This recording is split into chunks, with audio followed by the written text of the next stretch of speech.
നമുക്ക് നല്ലൊരു ബ്രെഡ് പക്കോട ഉണ്ടാക്കിയാൽ എണ്ണയൊന്നുമില്ലാതെ എങ്ങനെയാണെന്ന് നോക്കാം. അതിനായിട്ടൊരു മീഡിയം സൈസ് സവോള എടുക്കുക, ഒരു ഭാഗം ഇഞ്ചി എടുക്കുക, 2-3 വെളുത്തുള്ളി എടുക്കുക, നല്ല എരിവുള്ളൊരു പച്ചമുളകും കൂടി ഇടുക. അതിലേക്ക് പാകത്തിന് ഉപ്പും ഇട്ട് വേണമെങ്കിൽ രുചി ഇഷ്ടമുള്ളവർക്ക് മല്ലിയിലയും കൂടെ ചേർത്ത് നന്നായിട്ട് ഇതുപോലെ അരച്ചെടുക്കുക.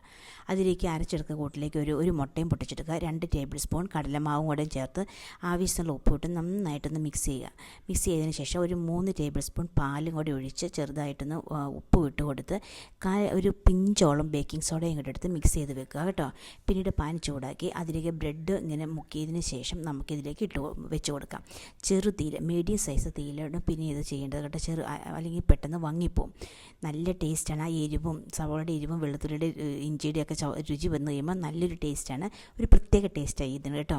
എണ്ണയൊന്നുമില്ലാതെ നമുക്കിത് നന്നായിട്ട് എളുപ്പത്തിൽ 4 മണിക്ക് പലഹാരമായിട്ട് ഉണ്ടാക്കിയെടുക്കാം. പിള്ളേരൊക്കെ കഴിച്ചോളും.